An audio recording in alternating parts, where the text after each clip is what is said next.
They are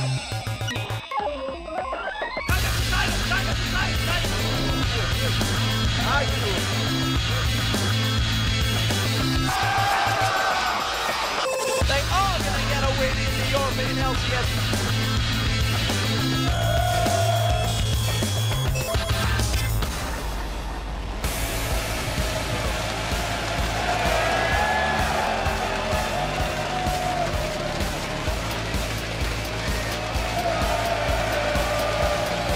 Hello and welcome everyone to week 3 of the European League of Legends Championship Series, coming to you live from our studio in Cologne, Germany. I'm Joe Miller and I'm joined today by Trevor Quickshot Henry. Thank you very much, Joe. And today we've got 8 more games for you this week. And if you're a fan of Fnatic, you're in luck because the unbeaten first place team will be featured in no less than 3 matches. Yeah, and 2 of those Fnatic matches are coming your way today. But first, let's break down some of the biggest stories coming out of last week. Starting off with Roccat taking down Gambit and tying for second place.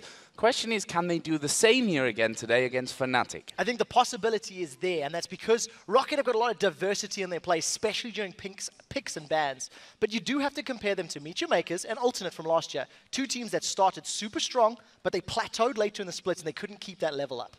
Well, over in North America, it's TSM that's leading the table with 5 wins and 1 loss, but it's Dignitas that are surprising everyone. Dignitas went 3 for 0 last week. Yeah, and with the 2 wins that they actually have from week 1, including a victory over Cloud9, they're actually sitting on a 5-game winning streak. They actually won't be playing this week because they were due to appear at IEM before visa troubles cancelled that plan. So what that actually means is they've got a few extra days to prepare for their week 4 matches and may be able to keep that winning streak up. Well, and speaking of the IEM, yesterday in Sao Paulo, things were wrapped up, and Millennium were able to take down Pain Gaming 2-0 in the final to win that one out. Yeah, you know, Millennium, they looked really good. They were in complete control of the series. I was particularly impressed by how they finished games out during the course of the final. Yeah. It was a marked improvement over the LCS and over the semi-finals as well. So maybe Millennium working on some of the weaknesses.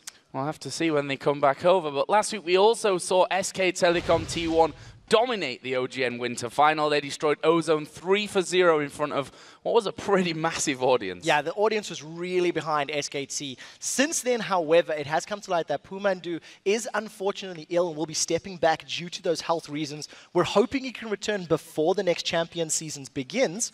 But as a team, if they are looking for a substitute, SKT is going to have pick of the litter. Yeah, certainly. There's no question about that one. And it's time to pick things up, though, over here in Europe. So let's take a look at how the teams currently stand. Fnatic is still riding high and are yet to lose a game at 5 for 0. They are followed, though, by the surprise package of the first 2 weeks, Roccat, whose win over Gambit left them at 5-1 and apparently won them a lot of new fans here in the audience. In 3rd place, we have Gambit themselves, who have 4 wins and 2 losses to their name. And in 4th, it's the Copenhagen Wolves at 3 for 3. Down the bottom half of the table, we do have Alliance and SK tied at 2 wins and 4 losses. Millennium sit in 7th with 2 wins, 5 losses. And the Superhot crew find themselves rooted to the bottom with only 1 victory to supplement those 5 losses. We need to pick things up, that's for sure. But we are still in the very early stages of the season, and all those spots are still up for grabs. So let's have a look who's going to be duking it out today. We're going to be kicking off with a big one here. It's Gambit taking on an Alliance team that picked up their first 2 wins just last week. And then we move into the hotly contested battle for first as the 5-1 Roccat take on the currently undefeated Fnatic. Game 3 of the day will be Superhot crew looking to exact revenge on SK Gaming, and match number 4 then features the Copenhagen Wolves once again taking on the league leaders, Fnatic. And as usual, the action doesn't stop with just the LCS games. The Challenger Series continues immediately after with the former LCS team Meet Your Makers taking on Eyes on You in a best of 3. Yeah, Jat and Freak will be bringing you the play-by-play as the European challengers continue to fight their way through their quarterfinals. Now let's have a look at some of the players that we can expect to go big in this week's games and have massive impacts on them. My pick started off with Genja. He's currently the 3rd rated AD carry in terms of KDA, but he has a 12 KDA on Jinx, and to be honest, he needs to hit those kind of stats if Gambit are to win 2 very tough matches this week against Alliance and Fnatic. Now, my second pick, I kind of stuck with Gambit for this one. Diamond, he's a massive impact player for them, and made me kind of sad to see him play Shen in the jungle last week because I just don't think it really fits his style, to be honest.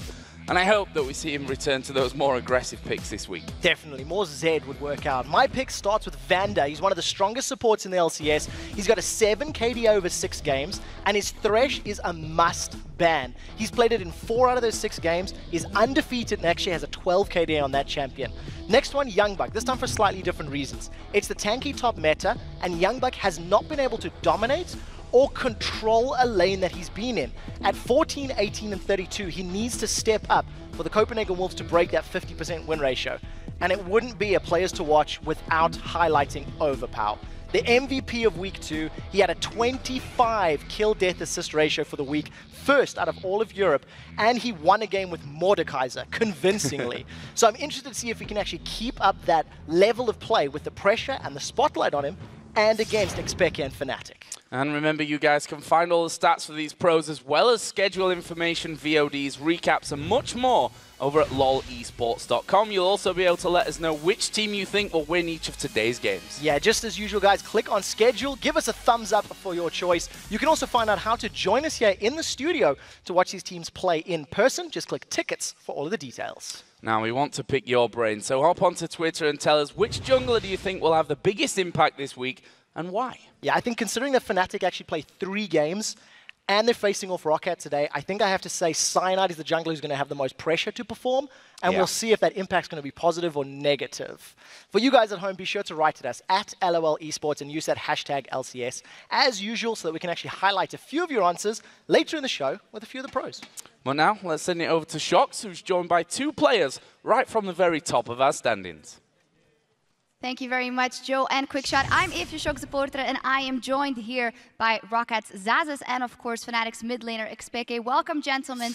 Now, the reason you're both here is because you have a huge matchup coming up when you face each other in the second match of the day. And I might want to start by asking you, you guys have stated, we're going to win versus Gambit, but we're going to lose versus Fnatic. Do you still feel that way, and why? I still think it that way. Maybe we'll not lose, but I think we had much bigger chances versus Gambit than Fnatic, actually.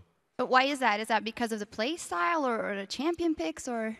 No, they just look much stronger right now, by far. So, thank you. Now, what's your light on that? If they say that, you might think, oh, it might be easy for us. I agree. No, they can be saying that just so we're confident and we play worse. I know that tactic. But no, they're a good team. It can go either way. Like, for sure, the last week we played super good, and I think if we play the same way, yeah, we should beat them. But you never know. These games can go wrong. At some point, you can make one mistake, and they are really good at the snowballing games. Every game we see, they get 1, 2 kills or something, and then after that, they start to control the game. And if we let them to do that, probably they will beat us. So we just have to play really good. And I think we can win pretty much every game that we don't make really stupid mistakes. So how vital is that matchup for you in the mid lane versus Overpower then? Are you afraid that you might be the one that makes that one mistake because he might pull out anything? I'm not scared. I'm just scared of, like I said, failing and dying 1v1. Then it can be really bad. But normally I'm confident that I can just go to the lane, go equal, and then in fights, we do really good in fights. So I'm more afraid of, making a mistake in lane, getting ganked because I have no wards and dying or something, than anything else. But I think I will just play safe, we will go equal, and after that we are really confident in our team fight. What is it like for you? Because I feel like for both teams it is that you guys are really strong in team fighting. Have you got that same fear that you might not do well in the personal matchup versus SOAS? For me, he's the best top laner in LCS right now in Europe. But I'm not really that afraid, because right now top lane meta isn't about winning a lane, just don't losing, and it's fine. It's all about team fighting and picks and bans. Something else I wanted to ask you, Pickett, is you posted on your Facebook fan page a picture of 2 trains, which I assume are hype trains, and you said one of those will stop today. Do you feel like either you guys or Roccat are too hyped at the moment and that it will stop? No, I just found it really funny, like the choo-choo thingy. I love it when people say choo-choo, hype train. So I just woke up and I was like, oh, that's actually really funny. Why no one has done it yet? I saw one picture, but it was not that good. My Photoshop skills are better than that, so I just did my own one for Twitter. But it was just for fun. I think none of us is really hyped. Like, other teams were way more hyped than we are right now. But I find that really funny still. Talking about hype, maybe preseason was Alliance, of course, and they'll be going up against Gambit here in the first game of the day. What are your thoughts about those games? Maybe Zaz's first. They looked scary in the Battle of Atlantic, but later on the LCS came, super weak, and as everybody knows, 0-4 for Alliance, but they step up. And I'm waiting really for that match versus Gambit because it will be a very interesting thing to see. Call it Gambit or Alliance? Gambit. Gambit, okay. Let's say Alliance. They were not playing that well, like he said at the beginning. They had a 0-4, but I think they are slowly getting there. Like, it's not because they were bad players. You could see that in lane, in phase, or early they were doing super good.